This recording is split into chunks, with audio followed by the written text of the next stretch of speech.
Hey everyone, Jason here, digital marketing consultant, and in this consulting strategy video, you're going to learn 3 big mistakes that new consultants make that you must avoid in order to not look like a novice and actually enjoy becoming a consultant. So make sure you check out the links in the description to other helpful marketing videos and playlists to market your consulting services, along with a timestamp table of contents so you can easily skip around this video. Now, as we dive in, at the end of this video, I'm going to be revealing the biggest mistake consultants make with their proposals, but first I want to dive into 3 keys to success in order to help you efficiently sidestep all of these mistakes and traps that we're going to be going over. So the first big key to success is focus. Something that's really hard as a new consultant is saying no to potential business. However, if you want to be successful long-term, you need to identify what skills or services or results you're going to focus on and then say no to everything else, because all those other things are a distraction.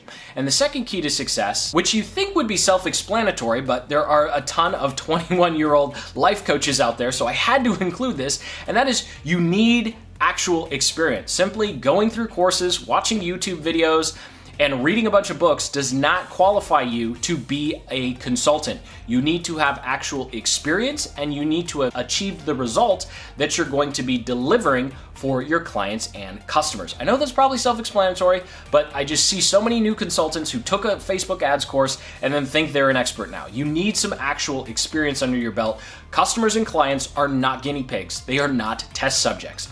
Now, the third key to success, before we dive into those 3 big traps that you want to avoid as a consultant, is to emotionally divest yourself from the sales process. Essentially what this means is when you're on a sales call, you're in an in-person sales meeting, you need to be completely apathetic to the outcome of that call or meeting. You have to not care whether or not you get the client. Now, this attitude doesn't mean that you don't care about the prospect, you don't care about the potential client, right? That's not what I'm saying. What I'm saying is when things don't work out, you don't want to be so emotionally invested in getting someone to say yes that you force someone who's not a good fit for you, or worse, you get a bunch of no's in a row and then you totally get defeated and you're like, oh, it's me, I stink, nobody wants my services, and then you just give up like most consultants do. And I think this is where a lot of consultants ultimately wind up failing, because you have to emotionally remove yourself from the outcome of those sales calls and meetings. It's not easy to do. It will take some time. You will get rejected a lot, but again,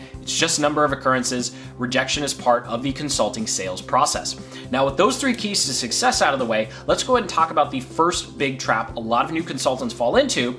And this is actually a result of some really bad advice out there, and that is charge higher prices. Now, higher than what? If you're just getting started, chances are you have a price or figure in your head that you want to charge as a flat rate or an hourly rate, it applies to both, that you'd ultimately want to get to. And then there's probably what you're making now. Somewhere in the middle here is what you should actually be charging. A lot of the advice out there, and I'm going to say is completely bonkers, stupid, and wrong, tells you to start at this premium high price point. That is a recipe for disaster. So here's why. There are a couple of key reasons. Reason number 1 is whatever skill or focus that you have is only half the equation. The other half of the equation is actually being a business owner, learning how to manage timelines, learning how to manage multiple clients, customer service, managing your time and finances, and then of course there's the sales and marketing process that is going to suck up almost half, if not more, of your time as a consultant. You're actually going to be astonished about how much of your time is spent on trying to get new clients versus actually servicing the clients and customers that you already have. And speaking of servicing the clients and customers you already have, the higher your price, the higher the perceived value of what you're going to deliver is, which means the less wiggle room you have in terms of making a mistake. If you start up here, you need to have top tier results. But if you're on client 3 or 4, you don't know what top tier results look like, and you're still getting used to the process. Whereas if you're down here and you make a mistake, which will happen, we're not perfect, we're all human, you're going to have clients who are much more likely to be lenient and understanding when you make a mistake, as opposed to up here, you are supposed to be like the pro level, flawless, and perfect. The other issue with this is it's much harder to sell at a higher price point. If you're just starting, you probably don't know how to sell. You're still learning the process. So as you learn the process, you're going to get more yeses if you're closer to here because your sales skills aren't here yet. Once your sales skills rise, then you can raise your prices as well. So your prices will actually raise as your sales ability becomes better. Plus, when you're down here, you're going to get a lot more clients and a lot more testimonials. You're going to be able to build your portfolio and network of references significantly faster. So that's the first big mistake that a lot of new consultants make, is trying to start out at this silly high price. And that's simply because a lot of the advice out there is wrong. Now, the second big mistake deals with the sales process itself. So chances are when you're interacting with a potential client, you're doing a sales call or you're having an in-person meeting. Well, at the end of that, the potential client is either going to say, yes, let's work together, and you collect a credit card and you're happy, good to go. But 9 out of 10 times, they're going to come up with some sort of objection that you're not used to yet. And this also ties back into the better you get at sales, the better you're going to be with the objections that always come at the end of the conversation. So if you get an objection or you get something like, oh, I just need to think about it, you tell the potential client, okay, great. When would be a good time to schedule another meeting to talk about this? And you want to follow up with a specific time and day. So if they say, oh, I don't know, sometime next week, you can reply back with, well, how does Tuesday work for you? Then they go, oh, well, Tuesday's busy. How about Wednesday? And you say, okay, Wednesday, does 3 or 4 work for you? Or whatever time of day you want to give them a call. And most of the time, you'll be able to get a specific day and a specific time that you can call them or meet with them again to follow up with the possibility of working with you. Now, if there's a lot of pushback, like, I don't really want to set a date, I'll just email you something, that lets you know you don't have to waste your time on the client. And you're going to save yourself a lot of headache trying to chase potential clients that actually don't want to do business with you at all. So setting this specific time to follow up is a great filtering mechanism as well. So if you're getting some value out of this video, go and make sure you hit that like button and subscribe for more consulting strategies and tactics just like the ones we're talking about in this video. Now it's time for the final, number 3, the big consulting mistake, and then I'll get into that bonus with the proposal trap that a lot of new consultants fall into. No free time. So this one deals how you manage those times where you're on a paid consulting call and it's 5 or 10 minutes to go and you know that you're not going to be able to finish what you're talking about during this call or session.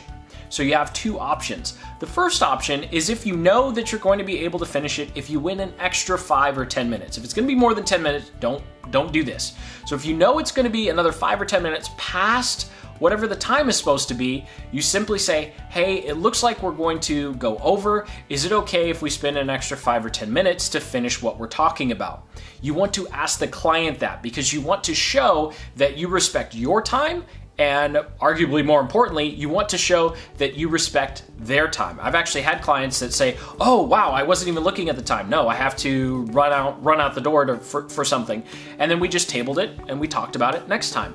And this also makes sure that there's never an expectation that you're always going to go over. If you're constantly finding that you're going over and over again with your calls, then you can suggest that, hey, you know what? It seems like we always go over. Let's schedule it for, an hour and 30 minutes or something. And of course, you increase your rate, right? You do charge more. You don't just give them that extra 30 minutes for free. And that's a great way to essentially make sure that you're never giving away your time for free. You need to really guard your time because it is the value that you're providing to your client. Now, the second way to do this is if you know it's not going to be finished within the next 5 or 10 minutes, which is probably 9 out of 10 times. So 10 minutes to go, don't wait until 5. If you wait till 5, it's way too late. So 10 minutes to go, if you know you're not going to be done in the next 5 to 10 minutes, say, hey, it looks like we need to table this for next time because we're not going to be able to finish it and we're coming up towards the end of our time. And what's very nice about this is it's respectful and it acknowledges that, hey, this is important, but we're out of time. And then you can either suggest to pick it up the next time, or if you think that they need way more than you'd already talked about in terms of sessions or consulting calls, then you can suggest to add an extra one. It's very important that at this point you don't try to add time onto the current call that you already have, because then it gives the client a sense of you pulling the rug out from underneath them. And you really do want to make sure that if you commit to an hour, you only give them that hour, even if you have nothing else the rest of the day. And following these two techniques will ensure that you're never giving away your time for free, and you ensure that all of your clients actually respect your time. So that does it for the 3 big consulting traps. Now for the bonus tip with the proposals. This is something that can trip a lot of people up, and I have literally spent days on a proposal, and I want you to avoid this mistake.